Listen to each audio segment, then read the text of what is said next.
దేవునికి స్తోత్రము, దేవదేవునికి వందనములు. ప్రభు అయినటువంటి యేసుక్రీస్తు నామంలో మీ అందరికీ శుభములు తెలియజేస్తున్నాను. ప్రియ సహోదరి సహోదరుడా, ప్రభు అయినటువంటి యేసుక్రీస్తు వారు ఈ లోకానికి మనందరి కొరకు వచ్చి ఉన్నాడని ప్రతిరోజు లేకపోతే ప్రతి సంవత్సరము లేకపోతే ఈ క్రిస్మస్ దినాల్లో మనం ప్రభు యొక్క పుట్టుక జన్మదిన వేడుకల్ని జరుపుకుంటున్నాము. దేవుని యొక్క వాక్యాన్ని మనం వింటున్నాము. ఎందుకంటే ప్రభువారు ఎందుకు వచ్చారో మనం అనేక రీతుల్లో అనేక మంది ద్వారా మనం తెలుసుకుంటున్నాం కదా. ఎందుకనంటే దేవుని యొక్క ప్రసన్నత, దేవుడు మనుషులతో మాట్లాడాడు. ఏదోని తోటలో ఉన్నప్పుడు అవ్వ ఆదాములతోటి దేవుడు మాట్లాడాడు. ఆ ప్రత్యక్షత ప్రసన్నతను పోగొట్టుకున్నారు వారు. దేవాతి దేవుడు అనేక మంది ప్రవక్తలను పంపించి ప్రవక్తల ద్వారా ఆయన మాట్లాడి ప్రవక్తలు పంపించి ఎన్ని చెప్పినా వినలేని వారుగా అయిపోయారు. నిజంగా ఎవరైనా సరే, మన బిడ్డలైనా సరే, మనం చెప్పినప్పుడు వినకపోతే ఏం చేస్తారు? కాముగా ఉంటారు, మాట్లాడరు. ఇంకా బతికేదాడు బతకడం ఇంకా అని అంటారు. ప్రియా సహోదరి సహోదరుడా, దేవుడు కూడా మలాకి గ్రంథము పూర్తి అయిపోయిన తర్వాత చూస్తే మత్తయి సువార్త వరకు, అంటే మొదటి అధ్యాయం ముందు, అంటే దాదాపుగా 400 సంవత్సరాలు పైబడే దేవుడు ఎవరితోటి మాట్లాడలేదండి. దేవుడు నిశ్శబ్దంగా ఉన్నాడు. అందుకే అది నిశ్శబ్ద కాలము. ఎవరితో కూడా మాట్లాడలేదు. దాని తరువాత దేవుడు తన ప్రజల్ని రక్షించుకుంటానికి ఇదిగో ప్రభు అయినటువంటి యేసు క్రీస్తు వారిని ఆయన పంపించాడు. ఆయన యొక్క అద్వితీయ కుమారుని ఈ లోకానికి నీ కొరకు నా కొరకు ఆయన పంపించున్నాడు. ఆ పంపటంలో ఆయన ఒక ఎన్నిక చేసుకున్నాడు, మరియమ్మ గారిని. ఈ లోకంలో మనమైతే నువ్వు ఏమి ఎన్నిక చేసుకుంటావో నువ్వు ఎన్నిక చేసుకోమనంటే పెద్దవారిని, గొప్పవారిని, పేరున్నటువంటి వారిని మనం ఎన్నిక చేసుకుంటాం. కానీ దేవుడు మరియమ్మ గారిని ఎన్నుకున్నాడు. కనుక ఈ ఉదయకాల సమయంలో మరియమ్మ గారిని ఎన్నుకోవటానికి అసలు ఏమిటో కారణాలు ఏమిటి, ఆమె యొక్క గొప్పతనం ఏంటి, ఆమె స్థితి ఏమిటి, ఆమె పరిస్థితి ఏమిటి, ఆమె జీవితం ఏమిటి, ఆమె యొక్క ప్రవర్తన ఏమిటో ఈ ఉదయకాల సమయంలో మరియమ్మ గారి ద్వారా కొన్ని విషయాలు మనం తెలుసుకోవాలి, నేర్చుకోవాలి. స్త్రీలే కాదు, పురుషులు కానీ సమస్తం అందరము కూడా మనము ఒకరి నుండి ఒకరు నేర్చుకునేటువంటి వారు మనం. అంతేగాని పురుషులదైతే పురుషులే నేర్చుకోవాలి, స్త్రీలైతే స్త్రీలని కాదు. దేవుడు పరిశుద్ధ గ్రంథంలో రాయించాడు. దేవుడు ఎన్నుకున్నాడు మరియమ్మ గారిని. అంటే ఆమె నుండి మనం ఎన్నో విషయాలు నేర్చుకోవాలి. అది నేర్చుకున్నవాడే దేవుని యొక్క రాజ్యంలో చేర్చబడతాడో, ప్రవేశింపబడతాడో, వెళతాడు. కనుక లూకా సువార్త 2వ అధ్యాయం 27వ వచనం చూస్తే, దావీదు వంశస్థుడైన యోసేపు అని ఒక పురుషునికి ప్రదానము చేయబడిన కన్యక యొద్దకు, అంటే దావీదు వంశస్థుడైనటువంటి యోసేపు గారు కూడా నీతిమంతుడు అని రాయబడిందండి. ఆయన కూడా నీతిమంతుడు. ఆయనకి ప్రదానము చేయబడింది మరియమ్మ గారు. ఆ చేయబడిన కన్యక యొద్దకు దేవుని చేత పంపబడిను. ఆ కన్యక పేరు మరియా. మరియా అనగానే చేదు. మరి అనగానే చేదు, తిరుగుబాటు. కొంతమందికి పేర్లు అయితే చాలా చక్కగా ఉంటాయి, వారి జీవితాలు చాలా విచారకరంగా ఉంటాయి. కొంతమంది పేర్లు బాగావో, వారి జీవితాలు చాలా చక్కగా ఉంటాయి. అంటే మనం చూడండి, మందు వేసుకుంటాము, ఎలా ఉంటుంది? తియ్యగా ఉంటుందా? మనకి అనారోగ్యంగా ఉన్నప్పుడు చేదుగా ఉంటుంది. మనం చేదును తీసుకోవాలంటే చాలా ఇబ్బంది పడిపోతాము. ఆ చేదు లోపలికి వెళ్తే మన శరీరంలో ఉన్నటువంటి ఆ చెడుని లేకపోతే ఆ అనారోగ్యాన్ని అది తొలగిస్తుంది, తగ్గిస్తుంది అని మనం ఆలోచించాం. అయ్యి బాబు మందులు వేసుకోవాలి ఏదో అనుకుంటాం మనం. కానీ అది లోపలికి వెళ్తే మనకు మంచి చేస్తుంది. మరియమ్మ గారు కూడా పేరుకు చేదని అనుకుంటాం, కానీ ఆమె జీవితం ఎంతో ధన్యత కలిగినటువంటి ఆ స్త్రీగా దేవుని యొక్క వాక్యం సెలవిస్తుంది. ఆ కన్యక పేరు మరియా. ఆ దూత లోపలికి వచ్చి ఆమెను చూచి దయాప్రాప్తురాలా. ఈ వాక్యం ఆమె గురించి చెప్పాలంటే గంటల గంటలు పడుతుంది నిజంగానే. ప్రతిదీ మనం మాట్లాడుకోవాలంటే దయాప్రాప్తురాలా, ఓ మరియా అని అనలేదు. ఎందుకంటే దేవుని చేత పంపబడినటువంటి దూత మరియా అని మాట్లాడొచ్చు కదా. లేదు, దయాప్రాప్తురాలా అంటే మరియమ్మ గారిలో ఏ గుణం ఉన్నది? దయ ఉన్నదండి. దయాప్రాప్తురాలు అన్నదంటే దేవుని యొక్క దూతే. అంటే ఆమెకున్నటువంటి గుణాన్ని బట్టి ఆ దేవుని యొక్క దూత ఆ విధంగా పిలిచింది. అందుకే ఒక వ్యక్తి నాబాలని ఉంటాడు చూసారా, ఆ వాడి పేరుని బట్టి వాడి గుణం తెలియజేస్తుందంట. నాబాలు మొరటివాడు, కానీ ఇక్కడ మరియమ్మ గారు ఇదిగో దయాప్రాప్తురాల. ఆమెలో దయ ఉన్నదండి. మనందరము కూడా నిజమైనటువంటి క్రిస్మస్ లేకపోతే క్రైస్తవులుగా మనం జీవించాలంటే మన జీవితంలో దయ ఉండాలండి. దేవుని యొక్క వాక్యం సెలవుస్తుంది. చూడండి, మత్తయి సువార్తలోనే 5వ అధ్యాయంలో చూస్తే మనం నిజంగా కనికరం కలిగి ఉన్నట్లయితే మనం కూడా కనికరం పొందుతామంట. కనికరం ఉండాలి, సాత్వికం ఉండాలి, దయ ఉండాలి, మనలో ప్రేమ ఉండాలి. ఈ గుణాలన్నీ కూడా మనం అలవర్చుకున్నట్లయితే మన గుణమే మన యొక్క క్యారెక్టర్ని, మన ప్రవర్తనని ఎదుటివారికి తెలియజేస్తుంది. అట్టి రీతిగా మనం జీవించగలుగుతున్నామా? అటువంటి గుణాలు గనక మనలో ఉండినట్లయితే క్రీస్తు మనలో నివసిస్తాడండి. ఆయన క్రీస్తు మనలో నివసిస్తాడు. ఆయన దయ ఉండాలి. దేవుని యొక్క వాక్యం దీన మనసు గల వారిని ఆయన ఏం చేస్తున్నాడంట? లేవనెత్తువాడు ఆయనే. దీన మనసు కలిగి జీవించాలని దేవుని యొక్క వాక్యం సెలవిస్తుంది. మనలో నిజంగా ఆ దీన మనసు ఉన్నదా లేదన్నది మనం గమనించుకోవాలని దేవుని యొక్క వాక్యం సెలవుస్తుంది. అందుకే యెషయా గ్రంథంలో ఒక్కసారి మనం చూసుకున్నట్లయితే యెషయా గ్రంథము 57వ అధ్యాయంలో చూస్తే దేవుడు మహోన్నతుడు, పరిశుద్ధ స్థలంలో నివసించువాడును, అయినను వినయము గలవారి ప్రాణమును ఉజ్జీవింప చేటుకును. చూడండి, ఎవరైతే వినయము కలిగి ఉంటారో, ఎవరైతే దయ కలిగి ఉంటారో అటువంటి వారి ప్రాణాలను ఆయన ఏం చేస్తాడో ఉజ్జీవింప చేస్తాడు ఆయన. ప్రియ సోదరి సోదరుడా, ఈ క్రిస్మస్ దినాల్లో కూడా నువ్వు క్రైస్తుడివై ఉండి దేవుని యొక్క బిడ్డవై ఉండి కూడా అయ్యో కుమిలిపోతున్నావేమో, బాధపడుతున్నావేమో, నువ్వు నిజంగా నువ్వు తగ్గించుకున్నట్లయితే, వినయము కలిగి ఉన్నట్లయితే దేవుడు ఏం చేస్తాడంట? ఉజ్జీవింప చేస్తాడంట. అందుకే ఆయన అంటున్నాడు కదా, నలిగిన వారి ప్రాణమును ఉజ్జీవింప చేటుకును. ఆయన అంట దేన మనసు గల వారి యొద్దన ఆయన ఏం చేస్తాడంట? నివసిస్తాడంట. ఆయన మనం నిజంగా దేన మనసు కలిగి మనం జీవించగలుగుతున్నామా? దేన మనసు గల వారి ఆయన జీవిస్తానంటున్నాడు ఆయన. మరి నిజంగా మనం దేన మనసు కలిగి మనం జీవించగలుగుతున్నామా? దయా ప్రాప్తురాలా, నీకు శుభము. ఎవరైతే దయ కలిగి ఉంటారో అటువంటి వారికి ఎప్పుడు కూడా శుభమే కలుగుతుందండి, మంచే జరుగుతుంది. ఎందుకు? నీవన్ని విషయాల్లో దీనత్వం కలిగి ఉన్నావు. నీకెంత ఉన్నా సరే, మరియమ్మ గారు చాలా యవ్వనస్తురాలు, ఆమె యవ్వనస్తురాలు, కానీ చాలా దీనత్వం కలిగి తన యవ్వనాన్ని బట్టి ఆమె ఏమి గర్వించలేదు, తన అందాన్ని బట్టి ఏమీ ఆవిడ అతిశయపడలేదు. మనమైతే ఈ దినాల్లో అందాన్ని బట్టి, ఆఫ్టర్ ఆల్ అందం కొంతకాలం ఉంటుంది, ఏమైపోతుంది? అది మట్టిలో కలిసిపోతుంది. మనం ఎందుకంటే ఉనికిలోనికి వచ్చినటువంటి వారు, మనం ఉనికిలోనికి వచ్చినటువంటి వారు ఉనికిలో లేకుండా పోతాం. కానీ దేవుడు ఉన్నవాడును అనువాడు అయి ఉన్నాడు. ఆయన ఉన్నవాడు, ఉనికిలో ఉన్నాడు ఆయన.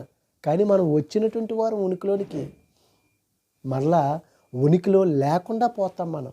దాని కొరకు ఎంత తాపత్రయపడిపోతామండి మనం.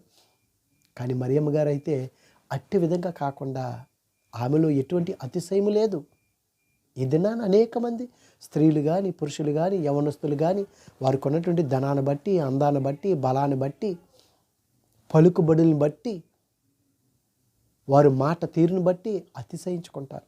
కానీ మరియమ్మ గారు ఎప్పుడు కూడా ఆమెని బట్టి ఆమె అతిశయించుకోలేదు. అందుకే నీకు శుభము అంటే నీకు మంచి జరుగుతుంది. ఎవరైతే దీనత్వం కలిగి ఉంటారో, ఆత్మ విషయమై దీనులైన వారు ధన్యులు, వారు పరలోక రాజ్యాన్ని స్వతంత్రించుకుంటారు. ఇదిగో మరియమ్మ గారికి శుభము, ప్రభువు నీకు తోడై ఉన్నాడని చెప్పును. ప్రియ సోదరి సోదరులారా, ఈ దినాన్న ప్రభువు మనకు తోడుగా ఉన్నాడా? ఒక్కసారి ఆలోచించుకోండి. నిజంగా మనం ప్రార్థన చేస్తున్నాము, వాక్యాలు వింటున్నాము, వాక్యాలు బోధిస్తున్నాము, దేవుని యొక్క మందిరంలో ఎంతో సమయాన్ని గడుపుతున్నాము. ఇదిగో ప్రభువు మనకు తోడుగా ఉన్నాడా? మరియమ్మ గారికి ప్రభువు తోడుగా ఉన్నాడండి. ఇదిగో నీకు శుభము, దయాప్రాప్తురాల నీకు శుభము, ప్రభువు నీకు తోడై ఉన్నాడని చెప్పాను. మనకు ప్రభువు తోడుగుంటే ఎవ్వరు అవసరం లేదండి, ఆయన నడిపిస్తాడు అందరినీ. కానీ మనకి పెద్దవారు, మనుషులు, గొప్పవారు మనకు తోడుగా ఉండాలి అనుకుంటాం. మనం నాకు పర్లేదు, నా భర్త నాకు తోడుకున్నాడు, పర్లేదు నా బిడ్డలు నాకు తోడుకున్నారు, పర్లేదు నా భార్య నాకు తోడుగా ఉంది, పర్వాలేదు నా యజమానుడు నాకు తోడుగా ఉన్నాడు అని అనుకుంటాం. అవును, మంచిది. యజమానుడు తోడుగా ఉండాలి, భర్త తోడుగా ఉండాలి, బిడ్డలు తోడుగా ఉండాలి, స్నేహితులు తోడుగా ఉండాలి. కానీ అందరికంటే, అన్నిటికంటే ప్రభువు గనక మనకు తోడుగా ఉండినట్లయితే మనకి ఏ లోటు ఉండదండి, ఏ బాధ, ఏ ఇరుకు ఉండదు. ఒకవేళ ఉన్నా సరే ఆయన తోడుకున్నప్పుడు, ఒకవేళ ఈరోజు నువ్వు ఇరుకులో ఉన్నావేమో, ప్రభు తోడుకున్నా సరే,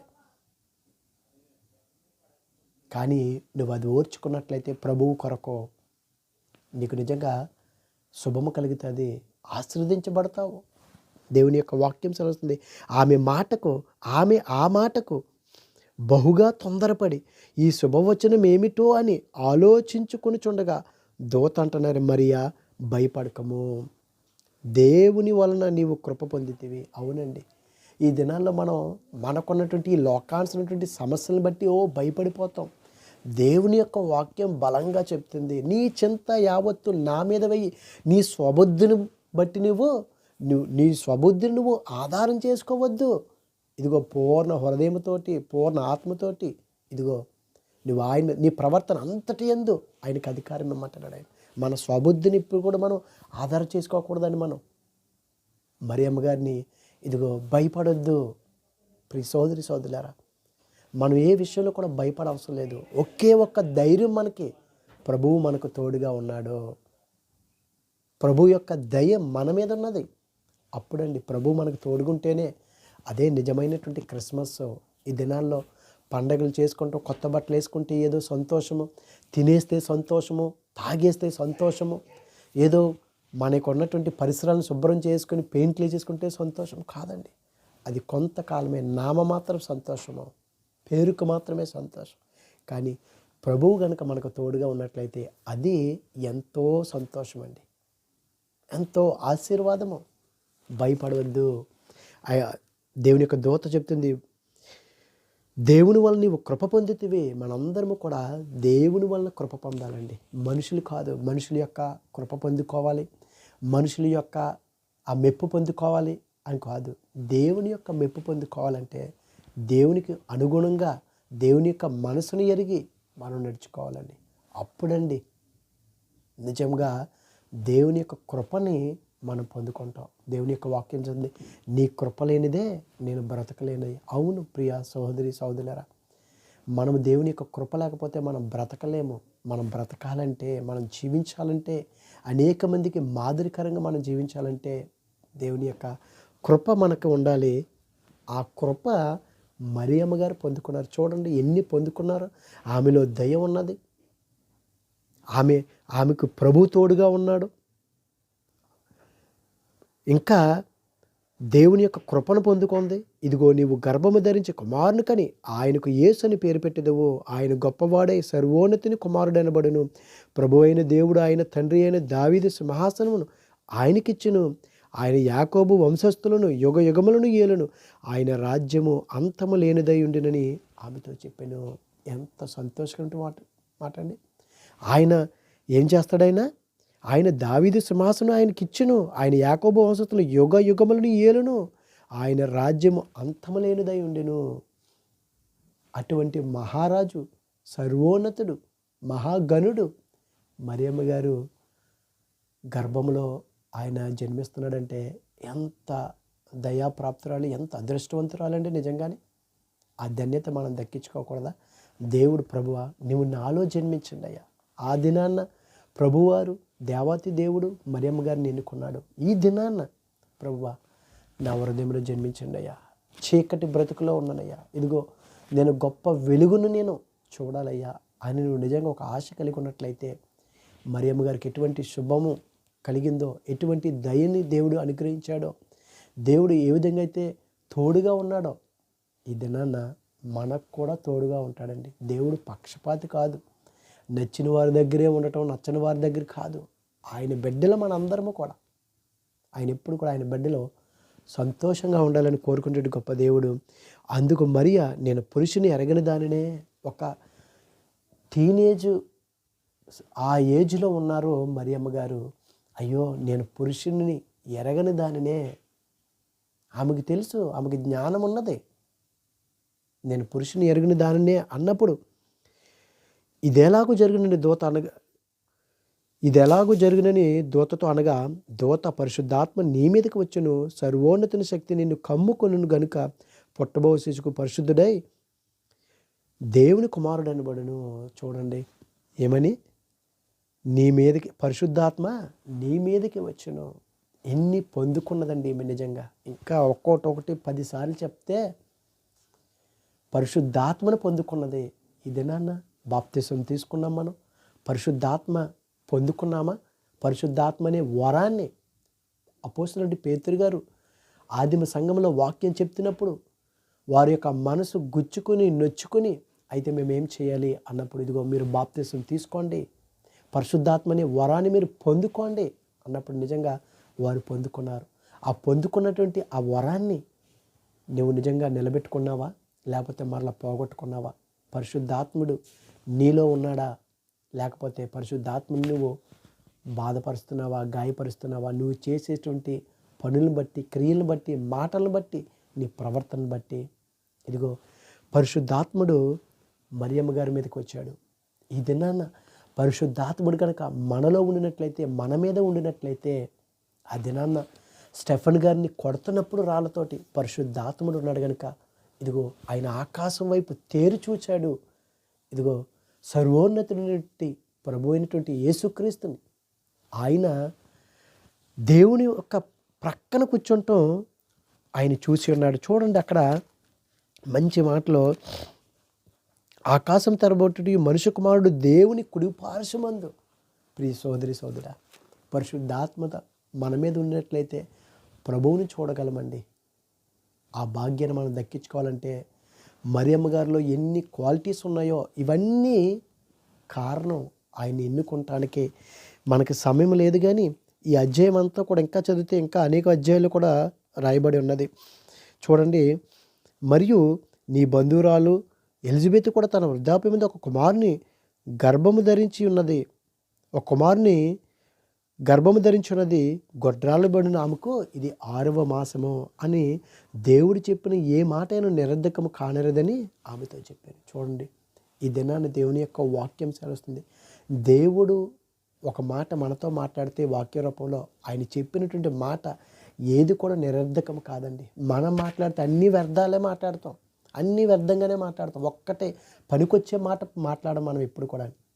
కానీ దేవుడు కనుక మనతో మాట్లాడితే, అందుకే దేవుని యొక్క వాక్యం తెలుస్తుంది కదా. యోబు గారు అనుకుంటాను, దేవుడు నీతో మాట్లాడిన మేలు కదా, లేకపోతే నువ్వు దేవుడితో మాట్లాడితే మేలా? దేవుడు మనతో మాట్లాడితే మనకు మేలండి. ఇదిగో దేవుడు చెప్పిన ఏ మాట అయినా సరే నిరర్ధకము కానేరదు అని దేవుని యొక్క దూత మరియమ్మ గారితో చెప్పినప్పుడు నమ్మిందండి మరియమ్మ గారు. అందుకు మరియా, ఇదిగో ప్రభువు దాసురాలను, నీ మాట చెప్పు నాకు జరుగునుగా. కానీ ఒక యవ్వనస్తురాలు, అమ్మో నాకొద్దు, ఇశ్రాయేలు ప్రజల్లో ఒక కఠినటువంటి చట్టం ఉన్నది, వివాహం కానిటువంటి స్త్రీ గర్భవతి అయితే కనుక రాళ్ళతో కొట్టబడతారో నాకొద్దిది అని అనలేదండి. ప్రియా సహోదరి సహోదరా, మరియమ్మ గారు పరిశుద్ధాత్మతో నిండుకొని ఉన్నది కనుక ఆమె గ్రహించుకుంది. అయితే అంటుంది కదా, ఇదిగో ప్రభువు దాసురాలు నీ మాట చెప్పున నాకు జరుగునుగాక. ఆమేన్. ప్రియా సహోదరి సహోదరారా, మీ జీవితాల్లో కూడా అయ్యో దేవుడు నాతో మాట్లాడుతున్నాడు, దేవుడు నాకు తోడుగా ఉన్నాడు, నన్ను భయపడొద్దంటున్నాడు, ఇదిగో దయ కలిగి జీవించమంటున్నాడు, కృప కలిగి జీవించమంటున్నాడు, దేవునికి ఇష్టమైనటువంటి జీవితాన్ని నన్ను జీవించమంటున్నాడు. ప్రభువా, నేను అట్టి రీతిగా నేను జీవిస్తాను అని అన్నట్లయితే దేవుడు నీకు ఆమేన్ అంటాడు, అవునుగాక అని అంటాడు. దేవునికి ఇష్టమైనటువంటి జీవితము, పాపాన్ని మనం ఎప్పుడు కూడా ముట్టకూడదు, అంటకూడదు, దానికి దూరంగా ఉంటూ ఒక మనిషికి నిజమైనటువంటి క్రైస్తవుడు అని మనం చూపించాలి అంటే ఈ గుణాలన్నీ మనలో ఉండాలి. మరియమ్మ గారిలో ఉన్నవి అనేకటి గుణాలు ఎప్పుడైతే ఈ విధంగా మరియమ్మ గారు మాటలే నేను చెప్పాలనుకుంటున్నాను నేను మీకు. అందుకు అప్పుడు మరి ఇట్లా అంటే, నా ప్రాణము ప్రభువును ఘనపరుచున్నది, ఆయన తన దాసురాలి దేనస్థితిని కటాక్షించను. అవునండి, ప్రభువును మనం ఎప్పుడైతే ఘనపరుస్తామో మన దేనస్థితిని, అందుకే దీనులనంట ఆయన ఏం చేస్తాడో లక్ష్య పెడతాడంటండి. దేవుని యొక్క వాక్యం సెలవుస్తుంది, దీనులను లక్ష్య పెట్టువాడు ఆయనే. మనమైతే గొప్ప గొప్ప వారిని, పేరున్నటువంటి వారిని లక్ష్య పెడతాం. అసలు మనకంటే కింద ఉన్నటువంటి వారిని ఎవరిని లక్ష్య పెట్టం, నిర్లక్ష్యమే. వీడా పాలేరుడు, వీడా దరిద్రుడీడు అని అంటాం. మనం ఎప్పుడు కూడా ఒకరిని ఒక మాట మనం తిట్టకూడదండి. దేవుని యొక్క వాక్యం సెలవుస్తుంది. ఎందుకంటే మనము దేవుని పోలిక చెప్పున మనం ఉన్నాం. ఒక మనిషిని దూషిస్తే, ఒక మనిషిని తిడితే, ఈ దినాన నోరు తెరిస్తే అనేక మంది పచ్చి బూతులండి, అబద్ధాలండి. అలా మనం మాట్లాడకూడదు, ఎదుటివారిని మనం దూషించకూడదు, పరభాషలు మాట్లాడకూడదని దేవుని యొక్క వాక్యం సెలవుస్తుంది. ఇదిగో ప్రభువుని ఆమె ఘనపరుస్తుంది కనుక, ఘనపరిచింది కనుక మరి అమ్మగారు ఆమెను దేవుడు ఏం చేశాడు, ఆమె దేనస్థితిని చూసి కటాక్షించాడు.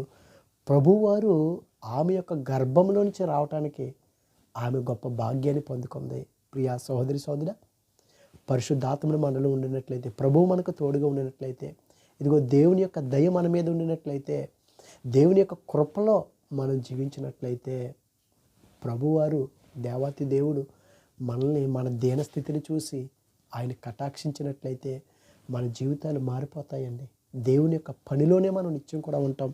చూడండి, చివరిగా చూస్తే, నా ఆత్మ నా రక్షకుడైన దేవుని యందు ఆనందించను. అవునండి, ఈ దినాన్న మనుషులు శరీరాన్ని సంతోషపెట్టాలనుకుంటున్నారు, కానీ ప్రభువా, నా ఆత్మ నీ యొక్క మాటలు వినటం ద్వారా, నీ మాటలు నేను పలకటం ద్వారా, నీకు ఇష్టమైనటువంటి జీవితాన్ని నేను జీవించినట్లయితే నా ఆత్మ సంతోషంగా ఉంటుంది కదా. పైకి అనేక మంది దినాన్ని సంతోషంగా ఉంటున్నారు, కానీ లోపల వారి హృదయం, వారి యొక్క ఆత్మ ఎలా ఉన్నది, నశించిపోతుంది, కృషించిపోతుంది, ఎంతో వేదన కలిగి ఉన్నారు. కానీ మరియమ్మ గారి యొక్క ఆత్మ ఎలా ఉన్నది, నా రక్షకుడైన దేవుని యందు ఆనందించాను, సర్వశక్తిమంతుడు నాకు గొప్ప కార్యములు చేసును గనుక ఇది మొదలుకొని అన్ని తరముల వారు నన్ను ఏమంటారో ధన్యురాలని అందరూ, ఆయన నామము పరిశుద్ధము.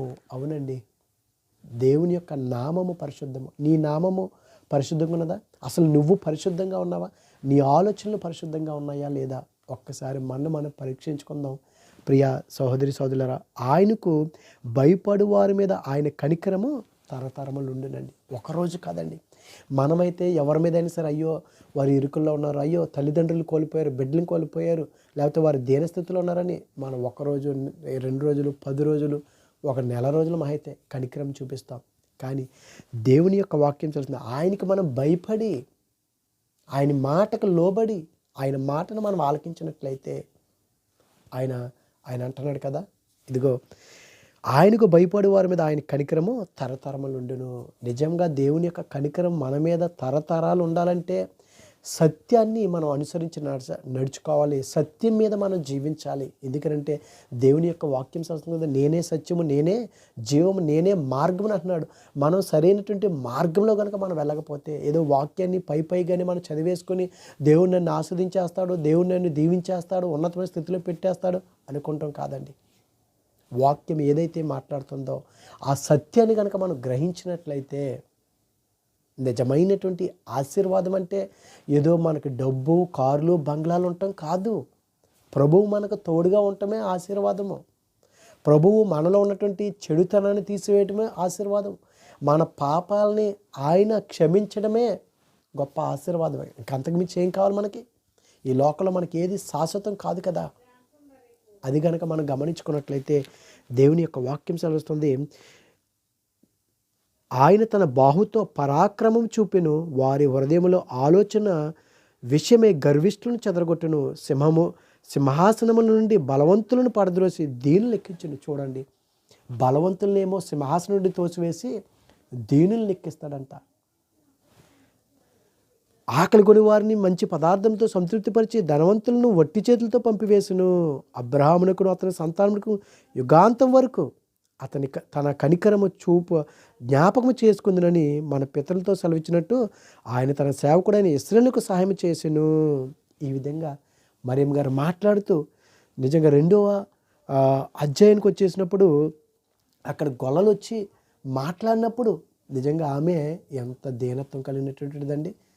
యేసుక్రీస్తు వారు నా కడుపునే పుట్టాడు, మీరు చెప్పడం ఏంటి అని అనలేదండి. గొల్లలు చెప్పినప్పుడు ఆ మాటలన్నీ కూడా గొల్లల కాపరులు తమతో చెప్పిన ఆ సంగతులన్నిటినీ అయితే మరియ ఆ మాటలన్నీ తన హృదయంలో తలపోసుకొనుచు భద్రము చేసుకుందండి. ఈ దినాన్న మనమైతే వెంటనే విడిచిపెట్టేటివేనండి, భద్రపరచుకోవాలని మన హృదయంలో. మరియమ్మ గారే గొల్లలు చెప్పినటువంటి మాటల్ని తలపోసుకొని భద్రపరచుకుందంటే మరి మనం ఎలాగండి? ప్రభువుకి జన్మించినటువంటి, ఈ లోకానుసారంగా జన్మించినటువంటి మరియమ్మ గారే దేవుని యొక్క మాటల్ని, గొల్లలు చెప్పినటువంటి ఆ మాటల్ని భద్రపరుచుకొని తలపోసుకుందంటే ఇంకా మనం ఎలాగ ఉండాలి? మనం ఎక్కడ ఉన్నాం, ఏ స్థితిలో ఉన్నాం చూడండి.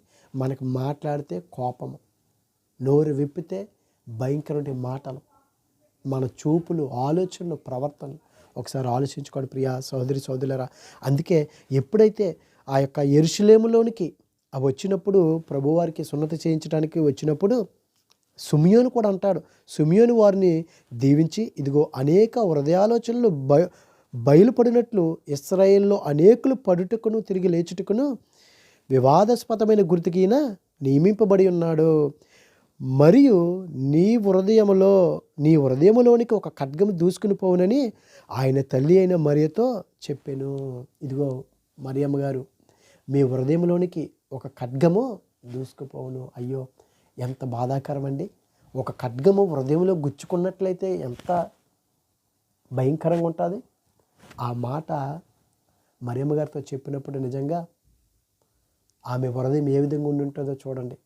ప్రియా సహోదరి సోదరుడా, ఒక స్త్రీమూర్తిగా, ఒక తల్లిగా, ఇదిగో ఒక యవ్వనస్తురాలిగా మరియమ్మ గారు ఎన్ని క్వాలిటీస్ ఉన్నాయో ఒకసారి మనల్ని మనం పరీక్షించుకొని, ప్రభువా మాకు కూడా ఏవైతే ఇంకా అనేకమంటి గుణాలు ఉన్నాయి మరియమ్మ గారిలో, ప్రేమ ఉన్నది.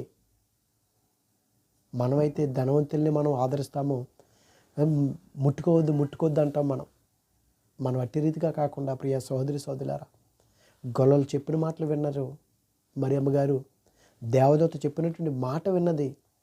దేవుని యందు భయభక్తులు కలిగినటువంటి స్త్రీగా, దీనత్వం కలిగి తగ్గించుకునే స్వభావము, ఇదిగో ఆ దయను పొందుకుంది, కృపను పొందుకుంది. ఈ దినాన మనందరము కూడా దేవుని యొక్క కృప, ఆయన యొక్క దయ, ఆయన యొక్క ప్రేమని మనం అన్నీ కూడా పొందుకుని ఏదో మనమే కాదు అనుభవించటం, ఎదుటివారికి కూడా పంచే విధంగా నీలో ప్రేమ ఉన్నట్లయితే ఎదుటివారికి పంచు. ఇదేమి మన ఆస్తులేమి తరిగిపోవు. ప్రేమను పంచాలి, కృప చూపాలి, దయ చూపించాలి, ఆదరించాలి. ఒక ఐక్యత కలిగి మనందరం జీవించినట్లయితే దేవుడు మనల్ని ఆస్వాదిస్తాడు. అటువంటి కృప దేవుడు మనందరికీ అనుగ్రహించునుగాక. ఆమేన్. పరిశుద్ధుడా, ప్రేమగల తండ్రి, మహిమగల దేవానికి స్తోత్రములు దేవా. ఇదిగో తండ్రి, ఈ ప్రపంచంలో అనేక మంది స్త్రీలు ఉన్నారయ్యా. అయినప్పటికీ ఒక యవ్వనస్తురాలైనటువంటి మరియమ్మ గారిని నువ్వు ఎన్నుకున్నావు అంటే ఆమెకు ఎన్ని క్వాలిటీస్ ఉన్నాయో ప్రభా. మేమైతే చెప్పుకుంటే అది తరిగేది కాదు, చెప్పుకోలేము కూడా. అనేకమంటి ఉన్నాయి ప్రభా. ఇదిగో తన ఆమె దీనస్థితి ప్రభా. ఇదిగో దేవా, ఆమెకు ఉన్నటువంటి భయము ప్రభా, ఆమెకు ఉన్నటువంటి భక్తి ప్రభా. ఇదిగో నీ మాటకి ప్రభువా, ఇదిగో నీవన్నట్టుగానే నాకు జరుగునుగాక అని ఆమేనన్నదయ్యా. మేము కూడా ప్రభువా నీ చిత్తానుసారంగా నీవు అన్నట్టుగానే మమ్మల్ని నడిపించండి, మాకు సహాయం దయచేయమని క్రీస్తు నామములో అడుగుచున్నాం